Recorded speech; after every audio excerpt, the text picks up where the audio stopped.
Assalamu alaikum students. How are you?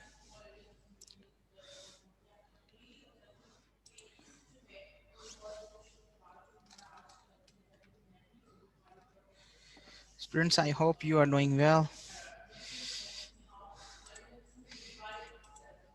I think this is your second online class.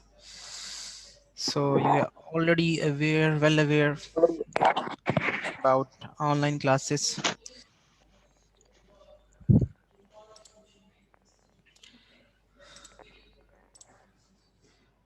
Students जब आप का कोई question ना हो तो आप अपने जो स्पीकर को म्यूट रखा करें, ठीक है? सो ताकि दूसरे जो स्टूडेंट्स हैं वो आपकी आवाज़ से डिस्टर्ब ना हो। Okay, so students, previous lecture में हम डिस्कस कर रहे थे about process synchronization. So process synchronization क्या होती है? When cooperating process are actually sharing data. जब कोऑपरेट प्रोसेस जो है वो डेटा को शेयर कर रहे होते हैं और when they access the data simultaneously, when they access the data at the same time, the data may be incorrect. So this is the problem. Problem क्या है कि जब आप दो दोस्त बिरयानी खा रहे होते हैं, बिरयानी शेयर कर रहे होते हैं, तो बिरयानी एक होती है और दो हाथ चल रहे होते हैं। दोनों हाथ जो हैं वो अगर सेम टाइम पे आ जाएंगे तो टकरा जाएंगे। तो दैट्स अ प्रॉब्लम। तो इसका इशू क्या है? इसका ये इशू है, इसको हमने रिजॉल्व किस तरह से करना है? हम इस प्रॉब्लम को रिजॉल्व कर सकते हैं कि at the same time only one person can access. Okay, so इसको इंश्योर करने के लिए कि एक टाइम पे एक पर्सन एक्सेस करे, सो उसको हमने बेसिकली जो शेयर डाटा है या शेयर कोड है, अगर हम प्रोग्रामिंग की बात करें तो उसको हम कह रहे हैं कि this is our critical section. जैसे प्रोड्यूसर कंज्यूमर प्रॉब्लम हमने डिस्कस किया था, उसमें काउंटर एक वेरिएबल था जो कि शेयर्ड वेरिएबल था। तो हमने देखा था कि किस तरह से प्रोड्यूसर कंज्यूमर जब सेम टाइम पे काउंटर को एक्सेस करते हैं, एक काउंटर को प्लस प्लस करता है, दूसरा काउंटर को माइनस माइनस करता है। तो एट द एंड जो है, अगर काउंट इनिशियली 5 से इनिशियलाइज्ड है तो उसमें अगर एक मल्टीप्लाई एक हम ऐड करें, इंक्रीमेंट करें काउंट को और काउंट को फिर डिक्रीमेंट करें तो आंसर शुड बी 5। बट हमने देखा कि आंसर जो है वो 4 आ रहा है। तो दिस इज़ एक्चुअली प्रॉब्लम, ठीक है? सो ये प्रॉब्लम तब आता है जब हम शेयर डेटा को सेम टाइम पे एक्सेस कर रहे होते हैं। ओके, तो इसका हमने प्रोटोकॉल डिज़ाइन किया था कि जो हमारा शेयर डेटा है उसको हम क्रिटिकल सेक्शन कहेंगे। क्रिटिकल सेक्शन क्या होता है? Critical section is a piece of code which is shared by cooperative processes. Okay, so a piece of code जिसको जो कि cooperative process के दरमियान shared है उसको हम critical section कह रहे हैं। उससे पहले हमने entry section ऐड करना है, उसके बाद exit section ऐड करना है। This is a protocol, this is the design to solve the critical section. Okay, so this is overall the design of overall uh, problem is called critical section problem. Okay, so आपने क्या करना है? इसको resolve करने के लिए जो solutions हैं उनको आपने वेरीफाई करना है कि whether the proposed solutions are correctly behaving, they are ensuring whether the critical section data is accessed by only one process at once. Okay, तो हमने इस चीज़ को इंश्योर करना है। तो this property is called mutual exclusion. Mutual exclusion का मतलब ये होता है कि अगर हमारे पास n प्रोसेसेस हैं और वो क्रिटिकल सेक्शन को एक्सेस करने की कोशिश करते हैं तो सिर्फ एक प्रोसेस को क्रिटिकल सेक्शन में एंटर होने देना चाहिए। कोई और प्रोसेस जो है वो क्रिटिकल सेक्शन में एंटर ना हो एट द सेम टाइम, इसको कहते हैं म्यूचुअल एक्सक्लूजन। तो अगर आपका कोई सोल्यूशन प्रपोज करता है कोई भी, तो उसको उसमें आपने इंश्योर करना है कि म्यूचुअल एक्सक्लूजन होल्ड करती है कि नहीं करती। तो म्यूचुअल एक्सक्लूजन को हम दोबारा से वेरीफाई करेंगे एक सोल्यूशन लेके। प्रोग्रेस, प्रोग्रेस क्या होती है? This is another property to verify. Progress ये है कि अगर कोई भी क्रिटिकल सेक्शन में नहीं है, कोई प्रोसेस क्रिटिकल सेक्शन एग्जीक्यूट नहीं कर रहा और कोई भी प्रोसेस क्रिटिकल सेक्शन में जाने की रिक्वेस्ट करता है, तो उसकी रिक्वेस्ट को डेफिनेट टाइम में आपने उसको एक्सेस करने देना है, ठीक है? और उसको अलाउ करना है कि वो डेफिनेट टाइम में उसको एक्सेस कर सके क्रिटिकल सेक्शन को। ओके, तो this is progress. Progress again if no process is executing their critical section, then a process which requests to enter into the critical section, which want to enter into the critical section, that process should be allowed in a definite time to enter into the critical section. This is a progress. Okay, so bounded wait क्या होती है? Bounded wait ये होती है कि if no process is executing its critical section and the processes जो कि reminder section में है, they should not be the part to to enter into the critical section. ये हमारी बाउंडेड वेट है, इसको हम डिटेल में नेक्स्ट एग्जांपल में देखते हैं. ओके ओके सो हमने पीटरसन सॉल्यूशंस देखा था लास्ट टाइम. पीटरसन सॉल्यूशन ये है कि हमारे पास दो वेरिएबल से एक टर्न का वेरिएबल था और बूलियन टाइप अरे थी. ठीक है, इनिशियलाइज्ड हमने टर्न जो है वो बेसिकली खुद ब खुद ऑटोमेटिकली इनिशियलाइज हो जाएगी कोड में. जो बूलियन वेरिएबल है उसको हमने स्टार्ट में ट्रू से इनिशियलाइज कर दिया है. ठीक है, तो ये हमारा जो है वो स्टार्टिंग में है. ओके एक्चुअल में दिस इज एक्चुअली यहाँ पे फॉल्स है, यहाँ पे फॉल्स होना चाहिए था. ये मिस प्रिंट हुआ हुआ है. यहाँ पे फॉल्स होना चाहिए था कि इनिशियली जो जो बूलियन अरे है वो फॉल्स से इनिशियलाइज्ड है. ओके तो इस प्रॉब्लम को हमने देखा था लास्ट लेक्चर में कि इसको हम किस तरह से इंश्योर करेंगे कि इसमें म्यूचुअल एक्सक्लूजन प्रॉपर्टी होल्ड करती है या नहीं करती. ओके सो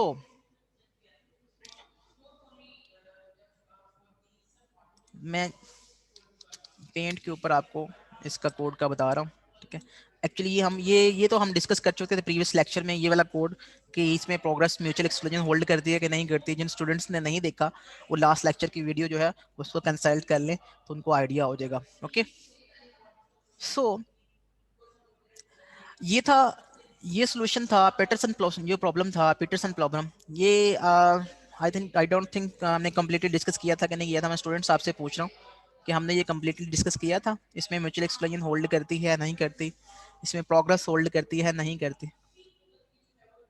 सर आपने प्रोग्रेस डिस्कस करना था क्लास में. प्रोग्रेस डिस्कस करना था. ओके सर मैं कोड को यहाँ पे मेंशन कर देता हूँ और फिर हम इसकी प्रोग्रेस जो है उसको डिस्कस करते हैं. ठीक है, मैं कोड को राइट कर लूँ फिर मैं प्रोग्रेस जो है वो डिस्कस करता हूँ इसके साथ.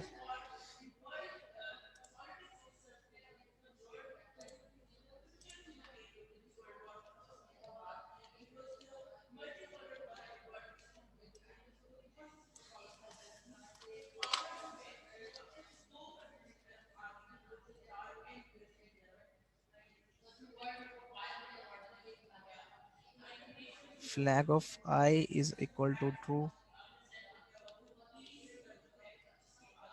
turn is equal to j, while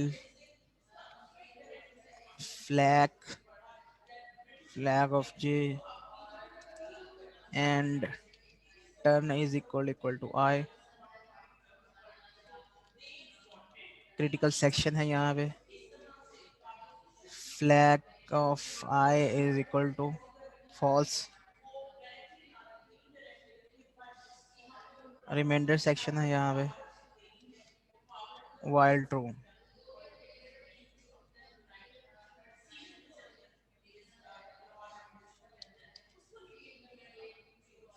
okay so ये पीस ऑफ कोड है. ठीक है, सो ये पीस ऑफ कोड किस तरह से एग्जीक्यूट कर रहे हैं हम.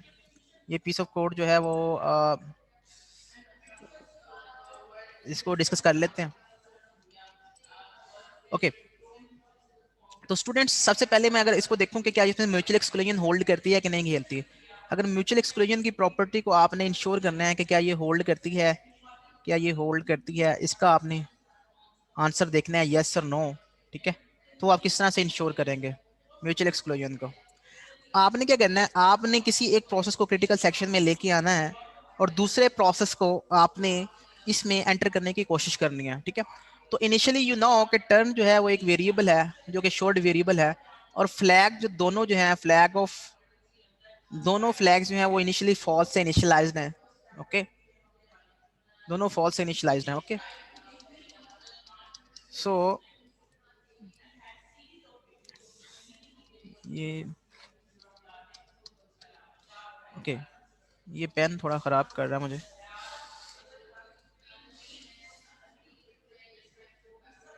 ओके। सो आपने सबसे पहले क्या करना है, सबसे पहले आपने एक प्रोसेस को, अगर म्यूचुअल एक्सक्लूजन आपने देखनी कि वो होल्ड करती है कि नहीं करती, एक प्रोसेस को आपने एंटर करना है, ठीक है।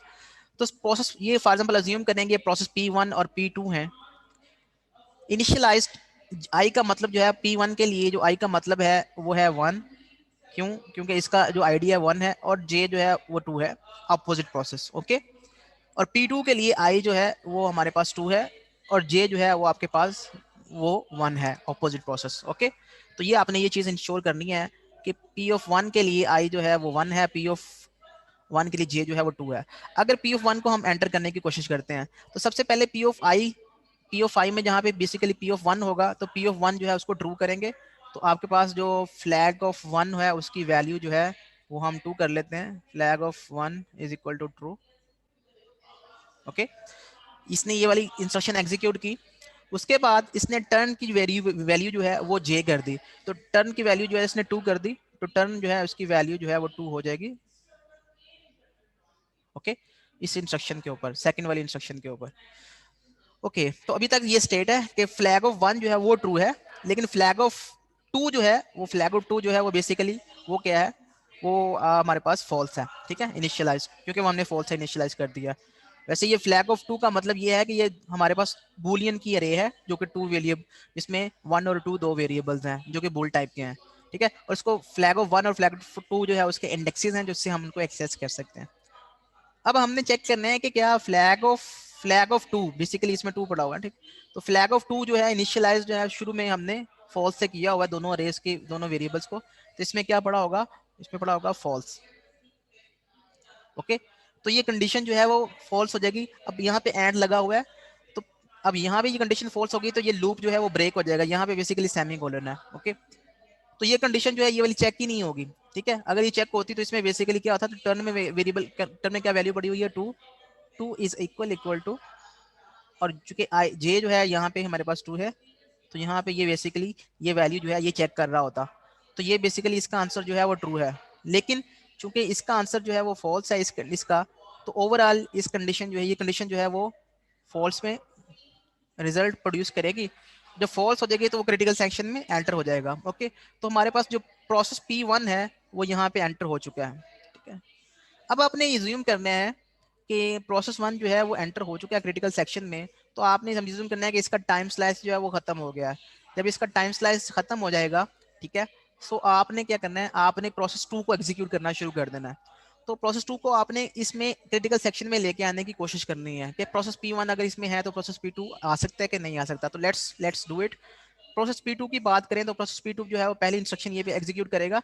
ये फ्लैग ऑफ आई अपना फ्लैग जो है वो ट्रू करेगा, मींस ये फ्लैग ऑफ 2 जो है उसको ट्रू करेगा। तो फ्लैग ऑफ 2 जो है वो भी ट्रू हो जाएगा। ओके। उसके बाद ये टर्न जो है, ये टर्न वेरिएबल जो है इसको जे कर देगा। तो इसका जे जो है वो है 1। तो यहाँ पे जो जे की वैल्यू, जो टर्न की वैल्यू है वो यहाँ पे 1 हो जाएगी। Turn is equal to 1। Okay. तो टर्न की वैल्यू जो है वो 1 हो गई है। अब उसने ये वाली कंडीशन चेक करनी है, ये वाली कंडीशन, वाइल वाली कंडीशन चेक करनी है। फ्लैग ऑफ आई, इसके इसके कोरस्पॉन्डिंग आई जो है वो 1 है। तो फ्लैग ऑफ 1 क्या होगा, फ्लैग ऑफ 1 जो है अगर हम देखें तो फ्लैग ऑफ 1 की वैल्यू जो है वो ट्रू है, ठीक है। तो ये वैल्यू जो है यहाँ पे इस केस में जो वैल्यू प्रोड्यूस होगी वो यहाँ पे ट्रू वैल्यू प्रोड्यूस होगी। ओके। नेक्स्ट जो है वो टर्न को चेक करेगा। इसके टर्न के वेरिएबल में क्या पड़ा हुआ है, इसके टर्न में वेरिएबल में पड़ा हुआ है 1। तो ये यहाँ पे 1 रखेगा, 1 इज इक्वल टू, और इसका जे जो है वो जे क्या है, इसका जे जो है वो भी 1 है, तो यहाँ पे 1 रखेगा। तो ये कंडीशन जो है ये भी ट्रू हो गई है। ओके। तो true and true is equal to true. Okay. तो प्रोसेस P2 के लिए ये कंडीशन जो है, ये कंडीशन जो है वो ट्रू हो गई है। इसका मतलब ये है कि वो इस कंडीशन को, यहाँ पे सेमीकोलन है, इसका मतलब है कि ये कंडीशन ट्रू हो गई है। जब तक कंडीशन ट्रू रहेगी तो प्रोसेस P2 जो है वो बार बार इसी इंस्ट्रक्शन को, इसी कंडीशन को चेक करता रहेगा। कौन सी कंडीशंस को, ये वाली कंडीशन को। तो इन कंडीशंस को वो बार बार जो है वो चेक करता रहेगा। तो जब तक उसको कंडीशन ट्रू मिलेगी वो बार बार इसको चेक करता रहेगा। तो कभी भी प्रोसेस P2 जब P1 एंटर हो गया हुआ है तो P2 कभी भी उसमें एंटर नहीं होगा। ओके। तो इसका मतलब क्या है, इसका मतलब जो है वो म्यूचुअल एक्सक्लूजन प्रॉपर्टी होल्ड करती है। ओके, तो आपने इस तरह से इंश्योर करना है कि आपकी म्यूचुअल एक्सक्लूजन प्रॉपर्टी होल्ड कर रही है कि नहीं कर रही। ओके, तो आपके लिए ये असाइनमेंट है, बेसिकली असाइनमेंट तो नहीं है, मतलब आपका होमवर्क है कि आप इसको, अगर आपने जज करना हो तो आप पहले जो है वो P2 को एंटर करवाएं, ठीक है, इनटू क्रिटिकल सेक्शन में एंटर करवाएं, और फिर P1 try to enter, P1 को एंटर करने की कोशिश करें, तो फिर देखेंगे क्या वो ट्राई होता है, क्या वो एंटर हो सकता है क्रिटिकल सेक्शन में, नहीं। अगर यस है तो म्यूचुअल एक्सक्लूजन प्रॉपर्टी होल्ड नहीं करती, अगर इसका आंसर नो है तो फिर म्यूचुअल एक्सक्लूजन प्रॉपर्टी होल्ड करती है। ओके, तो आप इस तरह से इसको चेक कर सकते हो। ओके, सो ये मैंने आपको बता दिया कि किस तरह से आप म्यूचुअल एक्सक्लूजन प्रॉपर्टी जो है उसको आप जो है वो वेरीफाई कर सकते हैं कि नहीं कर सकते हैं। अब बात करते हैं प्रोग्रेस की। ओके, तो प्रोग्रेस के लिए क्या कर सकते हो आप, मैं दोबारा से यहाँ पे कोड लिखता हूँ, ठीक है।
सो स्टूडेंट्स, मैंने ये कोड दोबारा लिखा है यहाँ पे, और डू वाइल का मतलब ये है, वाइल की कंडीशन जो है वो ट्रू है, इसका मतलब ये है कि ये लूप जो है ये बार बार एग्जीक्यूट होगा, ये कोड बार बार एग्जीक्यूट होगा।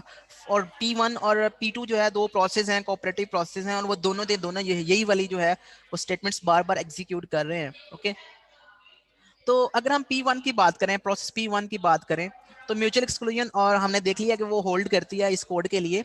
जब प्रोसेस P1 होगा एंटर क्रिटिकल सेक्शन में तो P2 नहीं आ सकता, और जब प्रोसेस P2 होगा तो P1 नहीं आ सकता। ओके, तो दूसरा वाला केस आपने खुद से इंश्योर करना है, पहले वाला केस मैंने आपको बता दिया कि किस तरह से आप इसको इंश्योर कर सकते हैं। सो प्रोग्रेस की बात करते हैं, what is the progress. Okay, progress का मतलब ये है कि अगर कोई भी प्रोसेस क्रिटिकल सेक्शन में नहीं है, कोई भी प्रोसेस, ना P1 जो है वो क्रिटिकल सेक्शन में है और ना ही P2 क्रिटिकल सेक्शन में है, और अगर कोई भी प्रोसेस क्रिटिकल सेक्शन में जाना चाहता है, वो लाइक यहाँ पे वेट कर रहा है, अगर वो P1 जाना चाहता है तो वो उसको अलाउ करना चाहिए, और अगर P2 जाना चाहता है तो उसको भी अलाउ करना चाहिए, अगर कोई भी प्रोसेस क्रिटिकल सेक्शन में नहीं है। ओके, तो इसका मतलब ये है कि अगर ये चीज़ गारंटी कर देते हैं कि कोई भी प्रोसेस क्रिटिकल सेक्शन में नहीं है, और P1 अगर जाना चाहता है तो चला जाए, और P2 अगर जाना चाहता है तो चला जाए, तो इसका मतलब ये है कि हम कह सकते हैं कि इसकी प्रोग्रेस होल्ड करती है। ओके, तो आपने आपने कोड को इस तरह से एग्जीक्यूट करने की कोशिश करनी है कि कोई भी प्रोसेस जो है वो क्रिटिकल सेक्शन में ना जा सके। ठीक है, आपने इस तरह से कोड को एग्जीक्यूट करने की कोशिश करनी है। ओके, तो हम इसको किस तरह से ट्राई कर सकते हैं, आपने कोशिश ये करनी है कि कोई भी प्रोसेस क्रिटिकल सेक्शन में ना जा सके। ओके, तो मैं एक कोशिश करता हूँ, ठीक है, मैं कहता हूँ कि अच्छा, प्रोसेस P1 जो है उसने स्टार्ट किया कोड को एग्जीक्यूट करना, उसने अपना फ्लैग जो है वो ट्रू किया, फ्लैग ऑफ 1 उसने ट्रू किया। ठीक है, ये वाली इंस्ट्रक्शन उसने एग्जीक्यूट की, फर्स्ट वाली इंस्ट्रक्शन, ये सेकेंड इंस्ट्रक्शन है, थर्ड, 4, 5 एंड 6। ओके, सो पहली इंस्ट्रक्शन उसने एग्जीक्यूट की P1 ने, उसके बाद उसने दूसरी इंस्ट्रक्शन एग्जीक्यूट की, उसने टर्न का वेरिएबल जो है उसको उसने 2 कर दिया, क्योंकि प्रोसेस P1 के लिए I जो है वो 1 है और J जो है वो 2 है। और अगर हम प्रोसेस P2 की बात करें, उसके लिए I जो है वो 2 है, सेम सेम, और J जो है वो अपोजिट प्रोसेस है which is equal to 1। Okay, तो प्रोसेस P1 के लिए I जो है वो 1 है, और प्रोसेस P2 के लिए I 2 है, और प्रोसेस P1 के लिए J 2 है, और प्रोसेस P2 के लिए J 1 है। ओके, तो ये हमारे पास इस तरह से है। तो अगर मैं अज्यूम करूं कि पहली इंस्ट्रक्शन एग्जीक्यूट हो गई, उसके बाद दूसरी इंस्ट्रक्शन एग्जीक्यूट हो गई, प्रोसेस P1 ने उसको एग्जीक्यूट किया, ठीक है। अब हम बात करते हैं प्रोसेस P2 की। अज्यूम करें कि प्रोसेस P1 जो है वो यहाँ पे वो उसका कॉन्टेक्स्ट स्विच हो गया, ओके। तो उसने अभी दो इंस्ट्रक्शन एग्जीक्यूट की थी, पहली फर्स्ट इंस्ट्रक्शन और दूसरी इंस्ट्रक्शन, उसका कॉन्टेक्स्ट स्विच हो गया, ओके। तो प्रोसेस P1 जो है उसका कॉन्टेक्स्ट यहाँ पे अभी है, ठीक है। अब हम बात करते हैं प्रोसेस P2 की। प्रोसेस P2 जो है वो भी पहली इंस्ट्रक्शन एग्जीक्यूट कर, वो पहली इंस्ट्रक्शन एग्जीक्यूट करता है, ठीक है। तो वो अपना फ्लैग जो है वो ट्रू करता है, तो फ्लैग ऑफ 2 जो है उसने ट्रू किया। उसके बाद जे की वैल्यू, जो टर्न की वैल्यू है वो जे के इक्वल करता है, तो टर्न में जो है वो जे की वैल्यू जो है 1 है उसके अकॉर्डिंगली, तो यहाँ पे 1 कर देगा, ओके। उसके बाद वो वाइल की कंडीशन चेक करता है। वाइल की कंडीशन में वही कहता है कि क्या फ्लैग ऑफ जे का मतलब क्या है, जे यहाँ पे इसके अकॉर्डिंगली 1 है, तो फ्लैग ऑफ 1 वो चेक करने की कोशिश करेगा।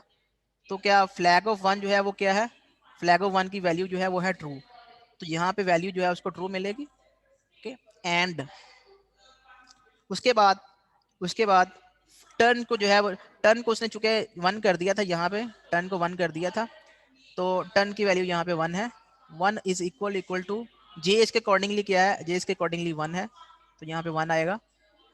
तो ये वैल्यू जो है ये भी ट्रू प्रोड्यूस करेगी, तो ये भी ट्रू हो गई, ये भी ट्रू हो गई। कंडीशन क्या हो गई, ओवरऑल ओवरऑल कंडीशन जो है वो ट्रू हो गई, ओके। तो जब वो कंडीशन ट्रू हो गई तो क्रिटिकल सेक्शन में नहीं जा सकता, ये वो इधर जो है वो वेट करेगा। तो क्रिटिकल सेक्शन में कोई प्रोसेस है students? No sir. No. Critical section में कोई भी प्रोसेस नहीं है, ना P1 जो है वो क्रिटिकल सेक्शन में है, ना P2 क्रिटिकल सेक्शन में है। और P2 जो है, P2 ने ट्राई की थी, P2 ने जो है, अगर ब्लू कलर में बात करें तो P2 जो है उसने ट्राई की थी, ठीक है, क्रिटिकल सेक्शन में जाने की। तो उसको अलाउ करना चाहिए था कि नहीं करना चाहिए था? सर करना अलाउ तो चाहिए करना था। चाहिए था उसको क्रिटिकल अलाउ सेक्शन में करना जाने के चाहिए लिए। था, क्यों? क्योंकि क्रिटिकल सेक्शन में कोई भी प्रोसेस नहीं है, कोई भी प्रोसेस नहीं है, और वो क्रिटिकल सेक्शन में जाना चाह रहा था, लेकिन वो अलाउ नहीं हो रहा। क्यों नहीं हो रहा? क्योंकि हमारा कोड जो है वो इस एक तरह से है, मैं इसको कोड को इनफाइनाइट दोबारा टाइम से, चल रहा है सर। एग्जैक्टली तो वो हम इसको कोड को कुछ इस तरह से वेरीफाई करते हैं। इसका पहली लाइन का मतलब ये है, सिमेंटिकली इसका मतलब ये है कि मैं क्रिटिकल सेक्शन में जाना चाहता हूँ, ये अपनी इंटेंशन शो कर रहा है। अपना फ्लैग ट्रू करने का मतलब ये है, आई का मतलब है अपना, तो अपना फ्लैग ट्रू करने का मतलब ये है कि प्रोसेस जो है वो क्रिटिकल सेक्शन में जाने की इंटेंशन शो कर रहा है, वो क्रिटिकल सेक्शन में जाना चाहता है। दूसरी लाइन में वो कहता है कि अच्छा आप चले जाओ, मैं क्रिटिकल सेक्शन में जाना चाहता हूं लेकिन आप चले जाओ, ठीक है। और वो फिर इधर वेट करता है, ठीक है। सो ये है बेसिकली ये कुछ इस कोड का मतलब। तो असल में होगा, हुआ क्या है, हुआ ये है कि दोनों प्रोसेसेस जो हैं वो अपने अपने फ्लैग को ट्रू कर लेते हैं, और दोनों फ्लैग ट्रू करने के बाद जब नेक्स्ट लाइन को एंटर करते हैं तो टर्न में कोई ना कोई वैल्यू जो है वो आ जाएगी, टर्न में आई 1 आएगा, ये 2 आएगा, ठीक है। लेकिन फ्लैग चूंकि दोनों के ट्रू हो चुके हैं, फ्लैग दोनों के ट्रू हो चुके हैं, ठीक है। सो लिहाजा ये इसका आंसर जो है, पहली जो लाइन है इसका आंसर तो हमेशा ट्रू आएगा, ठीक है। इस केस में ये याद रहे कि ये केस मैंने बड़ा जबरदस्त आइडेंटिफाई किया है। केस ये है कि पहला जो प्रोसेस है P1 वो सिर्फ 2 इंस्ट्रक्शन एग्जीक्यूट करता है और उसके बाद उसका कॉन्टेक्स्ट स्विच हो जाता है, ठीक है। जब कॉन्टेक्स्ट स्विच हो जाता है तो अब वो जब नेक्स्ट टाइम वो बेसिकली दोबारा एग्जीक्यूट एग्जीक्यूट स्टार्ट एग्जीक्यूशन करेगा अपनी, तो इस लाइन से करेगा, P1 की बात करें अगर हम, ठीक है। लेकिन P2 जो है वो अपनी एग्जीक्यूशन स्टार्ट करता है, तो वो यहाँ से यहाँ तक चला जाता है। जब वो यहाँ से यहाँ चेक करता है तो दोनों की दोनों कंडीशन उसको ट्रू मिलती हैं। क्यों? क्योंकि P1 भी अपना फ्लैग ट्रू कर चुका है, ठीक है, और P2 जो है उसने भी अपना फ्लैग ट्रू कर दिया है, तो दोनों के फ्लैग ट्रू हैं, तो लिहाजा पहली वाली जो है कंडीशन वो तो दोनों की ट्रू हो गई, ओके। सो बात आ रही थी टर्न के ऊपर। अब P2 जो है वो कहता है टर्न आपकी है, वो दूसरे प्रोसेस P1 को टर्न दे देता है।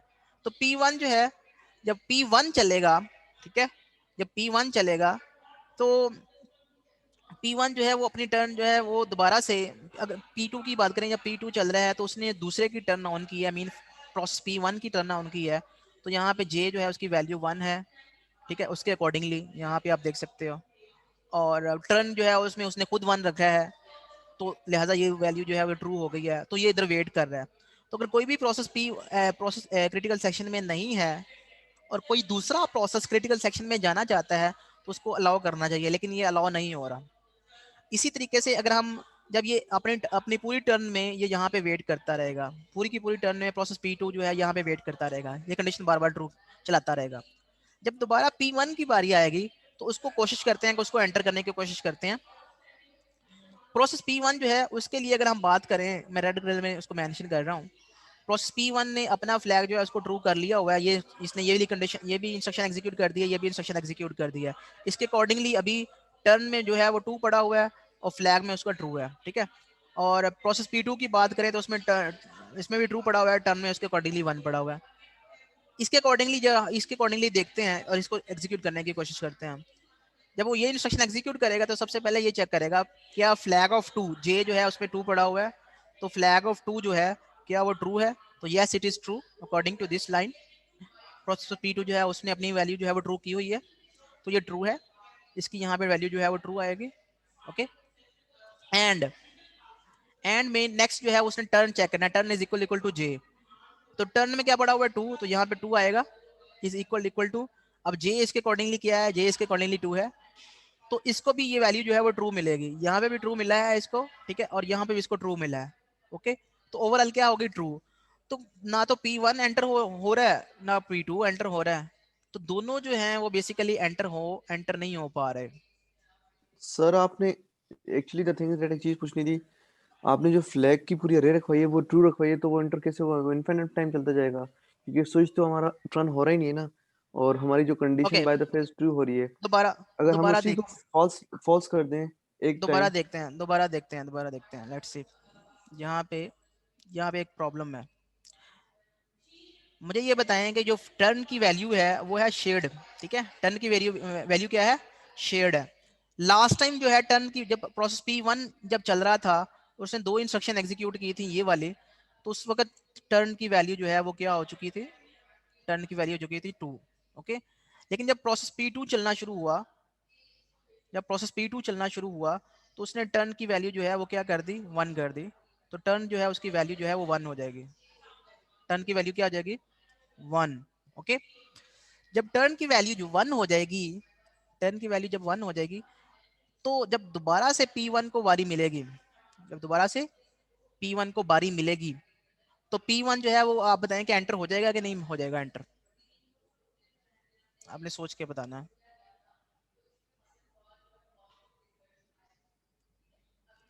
सर टर्न इसमें तो नहीं होगा।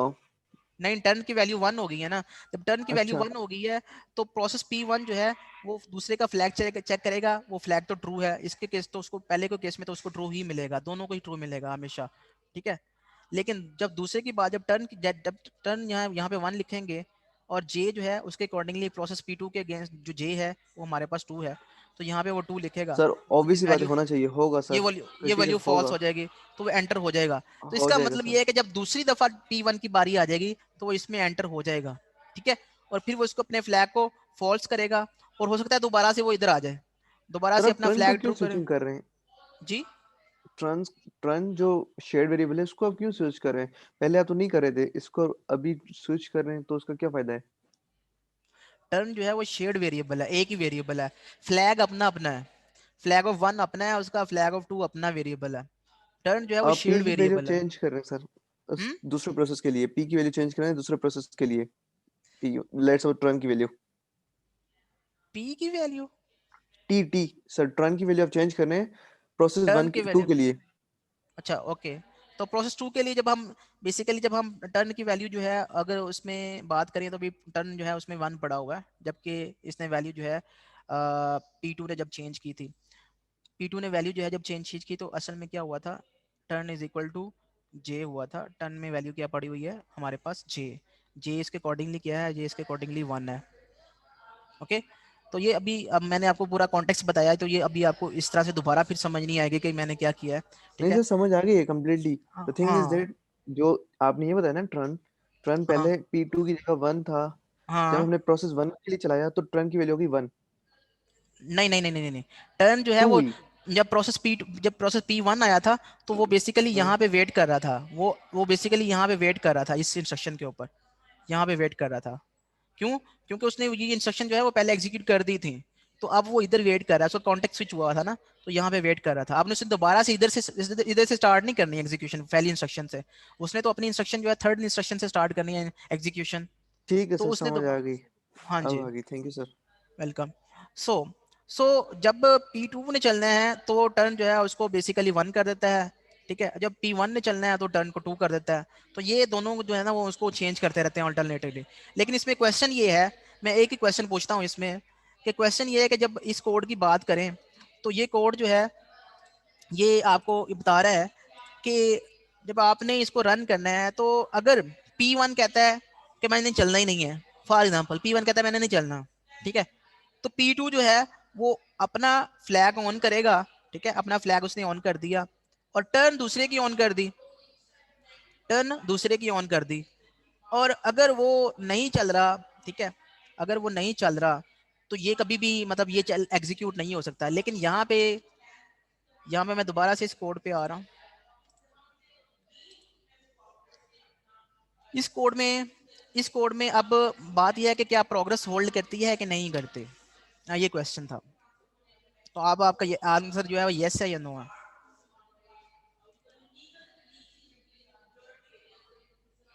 जी स्टूडेंट्स। सर P1 जाना ही नहीं चाहता, या वो नहीं जस्ट नहीं, टर्मिनेट अब इनफाइनाइट टाइम अभी चलता जा उसको रहा है? उसको भूल जाए, दोनों प्रोसेस जो है वो चल रहे हैं, दोनों प्रोसेस चल रहे हैं। तो क्या प्रोग्रेस होल्ड करती है कि नहीं करती। सर आई गेस स्टिल नहीं कर रही। क्यों। नहीं कर रही सर। क्यों। सर वो क्योंकि वो इनफाइनाइट वो अपडेट ही नहीं हो रही, टर्न की वैल्यू टर्न की वैल्यू तो अपडेट हो रही है यार। नहीं हो रही सर। नहीं, वो इनफाइनाइट टाइम चलता जा रहा है सर, उसके बाद लेट्स सपोज P1 रुक गया है, वो प्रोसेस ही नहीं चल रहा, प्रोग्रेस होती तो क्या, अपडेट कैसे होगी? प्रोग्रेस होती क्या। सर उसको हम जब वो एक कंडीशन में होता है, जब एक प्रोसेस को किसी क्रिटिकल कंडीशन में आता होता है, तो वो इनफाइनाइट टाइम चलता जाता है और उसको नहीं नहीं डेफिनेट नहीं टाइम हम नहीं प्रोवाइड करते हैं नहीं नहीं नहीं ताकि नहीं वो उसके अंदर आए सर। नहीं नहीं नहीं नहीं। प्रोग्रेस ये है कि if no process is executing its critical section, अगर क्रिटिकल सेक्शन में कोई भी प्रोसेस नहीं है और कोई प्रोसेस यहाँ पे वेट कर रहा है,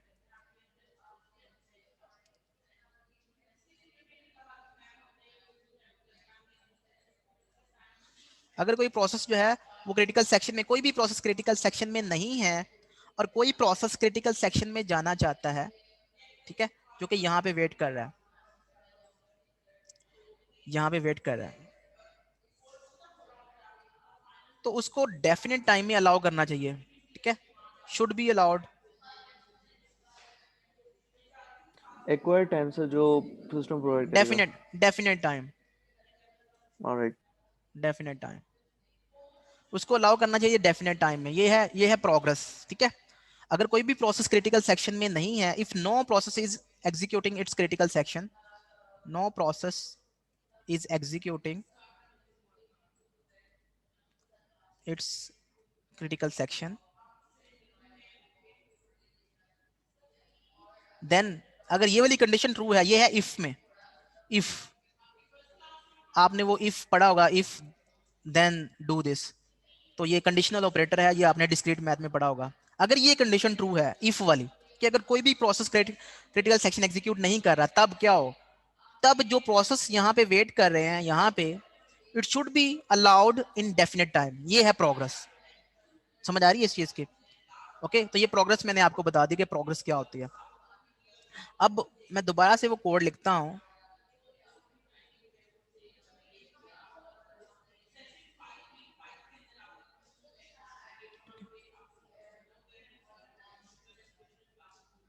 ठीक है, यहाँ पे हमारे पास फ्लैग जो है वो उसने अपना फ्लैग जो है वो फॉल्स कर दिया है, और उसके बाद यहाँ पे हमारे पास रिमाइंडर सेक्शन है और वाइल का लूप जो है वो एंड हो गया। ओके, अब बात करते हैं प्रोसेस P1 की और प्रोसेस P2 की, ठीक है। दोबारा से मैं आपको बताने जा रहा हूँ, मैं इस वजह से दोबारा से बताने जा रहा हूँ, ये पॉइंटर मुझे ख़राब कर रहा है, कि ताकि आपको सही तरीके से समझ आ जाए आप प्रोग्रेस होती क्या। ओके, सबसे पहले अगर हम P1 की बात करें, P1 ने ये वाली इंस्ट्रक्शन एग्जीक्यूट की, P1 ने अपना फ्लैग जो है वो ट्रू कर लिया, flag of 1 is equal to true. Okay, उसने टर्न जो है, टर्न में उसने, टर्न एक शेयर्ड वेरिएबल है, टर्न समझ लें एक शेयर्ड वेरिएबल, मैं यहाँ पे लिख रहा हूँ, ठीक है। टर्न में शेयर्ड वेरिएबल है, उसमें वैल्यू जो है उसने 2 कर दिया। क्यों, प्रोसेस P1 के लिए I जो है वो 1 है और J जो है उसके लिए 2 है, अपोजिट प्रोसेस। और प्रोसेस P2 के लिए अगर हम प्रोसेस P2 की बात करें, प्रोसेस P2 के लिए I जो है वो 2 है, ठीक है, I दिस इज ID, और J जो है वो अपोजिट प्रोसेस है which is equal to 1। Okay, process P1 की बात करें, वो चल रहा है, उसने पहली इंस्ट्रक्शन एग्जीक्यूट की, अपने अपना फ्लैग ट्रू कर दिया, उसके बाद उसने टर्न जो है, टर्न में उसने क्या कर दिया, टर्न में उसने जे जो है वह कर दिया, जे इसके लिए 2 है, तो टर्न में हमें उसने 2 कर दिया, तो टर्न में जो है प्रोसेस P1 ने इसको टर्न को एग्जीक्यूट किया, तो टर्न में उसने 2 कर दिया। ओके, डन हो गया। नेक्स्ट उसने ये चेक की कंडीशन, ये वाली फ्लैग ऑफ 2, फ्लैग ऑफ 2 उसने चेक किया, क्यों टू चेक किया, क्योंकि इसके जे में क्या है 2, तो फ्लैग ऑफ 2 चेक किया, तो इनिशियली फ्लैग जो है उसमें फॉल्स है, ठीक है, इनिशियली क्या है उसमें फ्लैग में फॉल्स है। अभी हमने ये इंस्ट्रक्शन एग्जीक्यूट नहीं करनी, अभी समझ लें कि यहाँ पे कॉन्टेक्स्ट स्विच हो गया, तो कॉन्टेक्स्ट स्विच होने से पहले पहले हुआ क्या है, हुआ ये है कि प्रोसेस P1 और प्रोसेस P2, प्रोसेस P1 जो है वो यहाँ पे है, तो आपको समझ आ रही है कि प्रोसेस P1 जो है यहाँ तक है। ओके, अंडरस्टैंड, प्रोसेस P1 ने अभी तक यहाँ पे 2 इंस्ट्रक्शन एग्जीक्यूट किए हैं, एक ये वाली इंस्ट्रक्शन, एक ये इंस्ट्रक्शन, 2 काम किया उसने। ओके, डन हो गया। अब हम बात करते हैं प्रोसेस P2 की। अब प्रोसेस P2 जो है वो चलना शुरू हो गया। प्रोसेस P2 ने पहली इंस्ट्रक्शन एग्जीक्यूट की, ये वाले, उसने अपना फ्लैग जो है वो ट्रू किया, flag of 2 is equal to true. Okay, उसके बाद उसने दूसरी इंस्ट्रक्शन ये वाली एग्जीक्यूट की, उसने टर्न में क्या कर दिया, टर्न में उसने जे लिखवा दिया, जे इसका क्या है, जे इसका 1 है, तो टर्न में उसने क्या कर दिया 1 कर दिया। अब इसको चेंज कर दिया उसने, इसको मॉडिफाई कर दिया, इसमें टर्न जो है 2 की बजाय अब 1 हो गया। ओके, तो याद रखिएगा अब टर्न में जो है वो 1 है। ओके, ओके, जब आपने से फ्लैग चेक कर लिया, फ्लैग उसने चेक करना है फ्लैग ऑफ जे, जे में किसका क्या पड़ा हुआ है 1, फ्लैग ऑफ जे जो है उसमें 1 पड़ा हुआ है, तो फ्लैग ऑफ 1 जो है वो क्या है, वो हमें हमारे पास वो है ट्रू है, तो इसकी कंडीशन जो है वो ट्रू है, इसकी वैल्यू जो है वो ट्रू आएगी। ओके, फिर प्रोसेस प्रोसेस P2 ने टर्न चेक किया, टर्न में वैल्यू क्या पड़ी हुई है 1, और जे में क्या पड़ा हुआ है, जे में वैल्यू पड़ी हुई है 1, तो ये कंडीशन जो है ये भी ट्रू मिल गई उसको। तो जितना भी ग्रीन कलर में लिखा हुआ है, ये सारा का सारा ग्रीन कलर में प्रोसेस P2 ने एग्जीक्यूट किया है, तो वो बेसिकली ये भी ट्रू आ गई है, ये भी ट्रू आ गई है, दोनों कंडीशन में ऐड लगा हुआ है, ओवरऑल ट्रू होगी, तो यहाँ पे वेट करेगा। ओके, अब प्रोग्रेस क्या थी, प्रोग्रेस ये कहती थी अगर कोई भी प्रोसेस क्रिटिकल सेक्शन में नहीं है, तो डेफिनेट टाइम में जो प्रोसेस यहाँ पे वेट कर रहा है उसको डेफिनेट टाइम में अलाउ करना चाहिए। ठीक है, तो अब डेफिनेट टाइम का मतलब क्या है, अब डेफिनेट टाइम का मतलब ये है कि कभी ना कभी, कभी भी, अगर तो ये इंश्योर हो कि ये 100% श्योर है कि ये कभी भी ये क्रिटिकल सेक्शन में नहीं जाएगा, फिर हम कह सकते हैं कि प्रोग्रेस होल्ड नहीं कर रहे। ठीक है, लेकिन अब चूंकि प्रोसेस P1 जो है वो चल रहा है, प्रोसेस P1 ने 2 इंस्ट्रक्शन एग्जीक्यूट की हैं, और अभी वो उसका क्रिटिकल सेक्शन जो है यहाँ पे उसने रुका हुआ है, और जब उसकी दोबारा टर्न आएगी तो वो चलेगा, तो ये बेसिकली ये वेट करेगा अपने पूरा का पूरा, जो जितनी भी टर्न होगी इसकी वो वेस्ट कर देगा यहाँ पे वेट करने में। ओके, फिर प्रोसेस P1 की दोबारा बारी आएगी, याद रखिएगा कि P टर्न में अब 1 पड़ा हुआ है। ओके, वाइल फ्लैग जो P1 है दोबारा से वो फ्लैग फ्लैग 2 को चेक करेगा, तो फ्लैग 2 में क्या पड़ा हुआ है ट्रू, तो उसको पहली वैल्यू जो है वो ट्रू मिलेगी यहाँ पे। एंड फ्लैग 1 जो है वो टर्न में क्या पड़ा हुआ है 1, टर्न में यहाँ पे 1 पड़ा हुआ है, और उसके अकॉर्डिंगली जे क्या है, उसके अकॉर्डिंगली जे जो है वो 2 है, तो ये कंडीशन हो गई फॉल्स। तो जब कंडीशन फॉल्स होगी तो ओवरऑल ये कंडीशन जो है वो क्या होगी, फॉल्स हो गई, तो P1 जो है वो क्रिटिकल सेक्शन में चला जाएगा। P1 क्रिटिकल सेक्शन में चला गया, उसने अपना अपना फ्लैग जो है वो ऑफ कर दिया, फ्लैग ऑफ 1 जो है उसने क्या कर दिया, फ्लैग ऑफ 1 जो है उसने फॉल्स कर दिया। अब सपोज सपोज करें कि ये अब जैसे उसने फ्लैग ऑफ किया, यहाँ पे रिमाइंडर सेक्शन है, यहाँ पे बहुत सारी इंस्ट्रक्शन हो सकती हैं, फिर इसका कॉन्टेक्स्ट स्विच हो गया। ठीक है, अब P2 की बारी आ गई, अब P2 में जो है वो P2 जो है वो कहाँ पे खड़ा है, P2 बेसिकली यहाँ पे वेट कर रहा था P2। ठीक है, तो P2 यहाँ पे वेट कर रहा था, तो जब उसने दोबारा से फ्लैग ऑफ 1 चेक करेगा, ठीक है, जे का मतलब क्या है, जे का मतलब है 1, तो फ्लैग ऑफ 1 चेक करेगा, तो फ्लैग ऑफ 1 क्या है, फ्लैग ऑफ 1 अब फॉल्स हो चुका है, तो जब ये फॉल्स हो जाएगा तो ये कंडीशन फॉल्स हो जाएगी। जब ये कंडीशन फॉल्स हो जाएगी तो वो क्रिटिकल सेक्शन में चला जाएगा, तो P2 भी क्रिटिकल सेक्शन में चला जाएगा। इसका मतलब ये है कि P2 जो है वो एक दफा उसने वेट तो किया है लेकिन उसकी बारी आ गई है कभी ना कभी, तो इसका मतलब वो क्रिटिकल सेक्शन में चला गया है। तो now it's prove that here कि P2 जो है वो क्रिटिकल सेक्शन में चला गया, ओके। और P1 जो है वो भी क्रिटिकल सेक्शन में पहले गया था। इसका मतलब ये है कि सिस्टम जो है वो ओवरऑल उसमें प्रोग्रेस हो रही है। अगर सिस्टम में ओवरऑल प्रोग्रेस हो रही है तो प्रोग्रेस होल्ड करती है, अदरवाइज प्रोग्रेस होल्ड नहीं करती। तो आप बताएं प्रोग्रेस होल्ड कर रही है कि नहीं कर रही?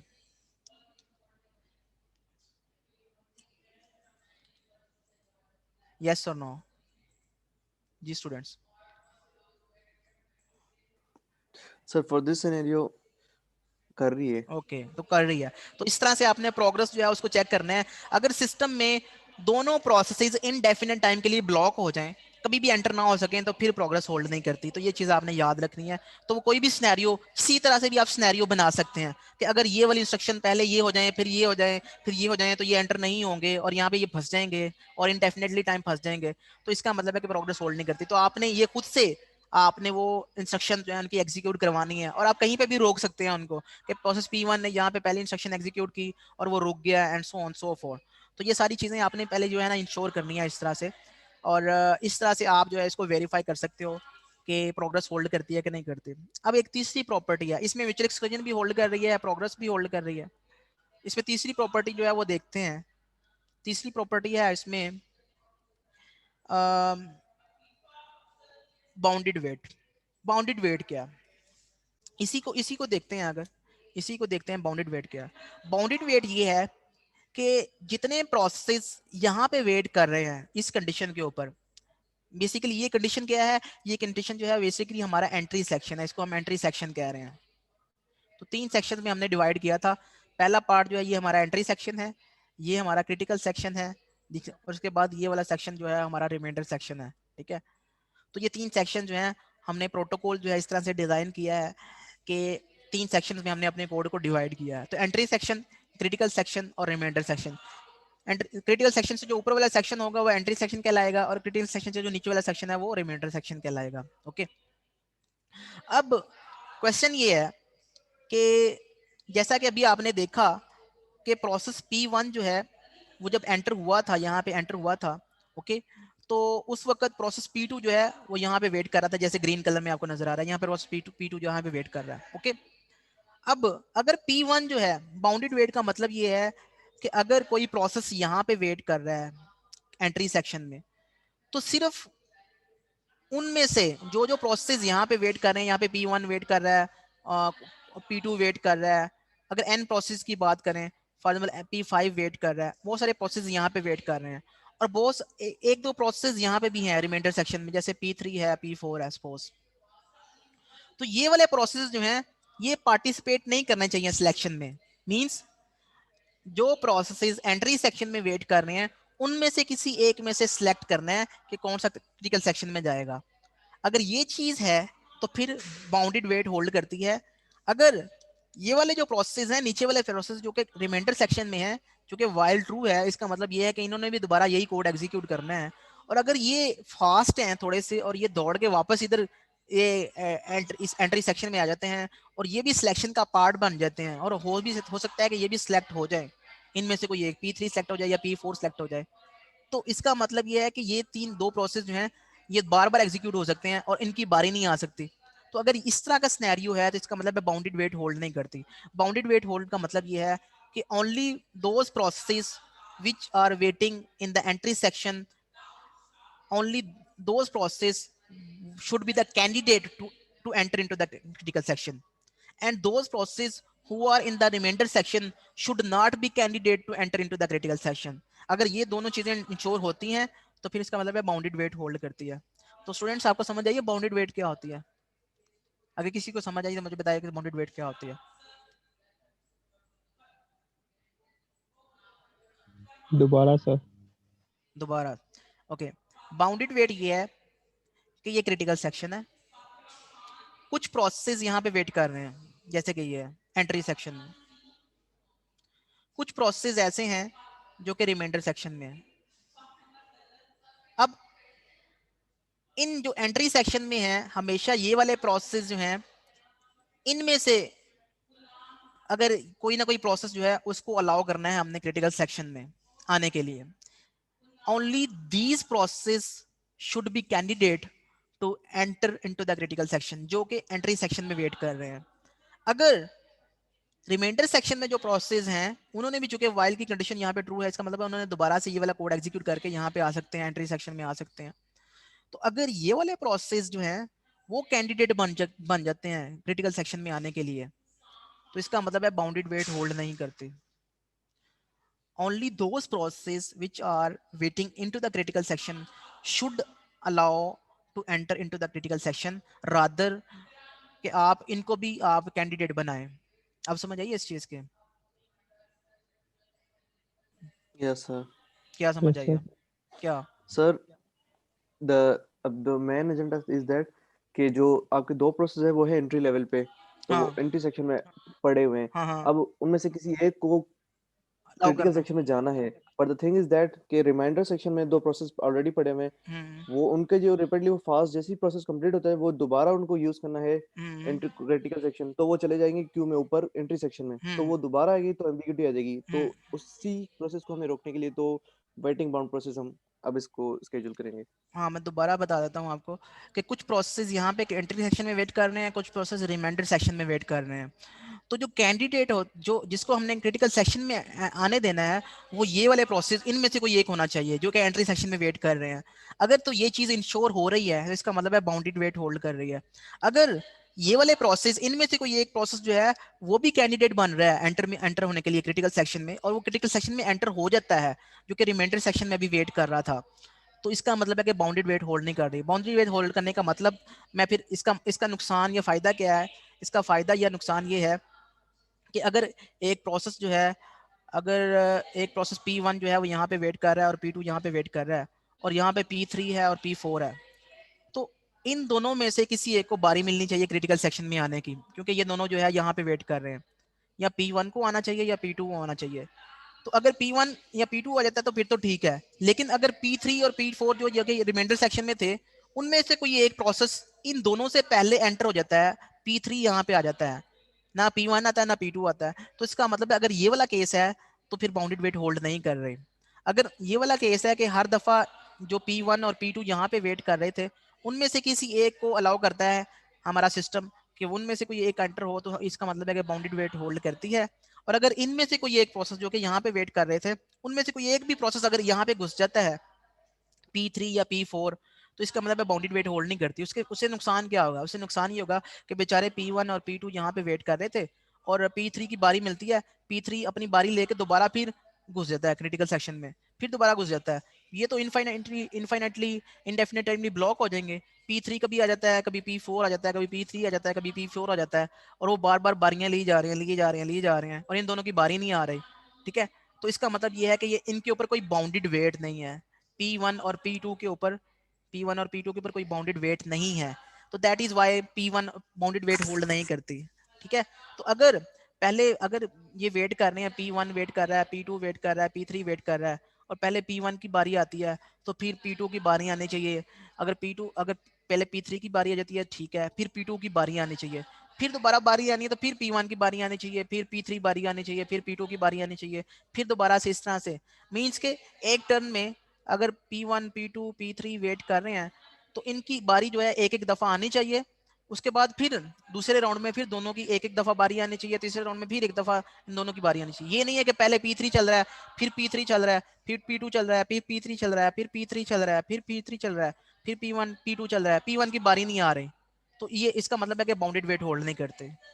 इन श्योर, अब आपको समझ आ गई? सर एक चीज पूछनी थी सर, इसमें इस पर ये स्केजुलिंग एल्गोरिथम नहीं इन्वॉल्व हो रही कि स्केजुलिंग एल्गोरिथम में फीफो यहाँ इम्प्लीमेंट हो सके? स्केजलिंग आपके सारा कुछ आपके सामने है, यही कोड है, इसको आपने एग्जीक्यूट करना है किसी भी तरीके से। स्केजलिंग सर वगैरह यहाँ पे फीफो नहीं इन्वॉल्व होगा नहीं हो रही। इसमें? इसमें फीफो नहीं होगा कि ऊपर, क्योंकि वो फर्स्ट कम फर्स्ट सर्व वाला प्रोसेस, मैं जैसे हमें पूछना नहीं चाह रहा था। हमें नहीं पता कि पहले कौन आया है, हमें नहीं पता पहले कौन आया।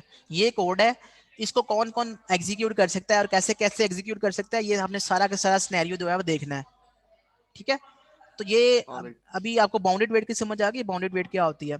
तो मैंने आपको काफी डिटेल में बता दिया कि बाउंडेड वेट क्या होती है। अब मैं दोबारा से कोड कोड लिखने जा रहा हूँ और फिर आपने मुझे बताना है कि इसमें बाउंडेड वेट जो है वो होल्ड करती है कि नहीं करती।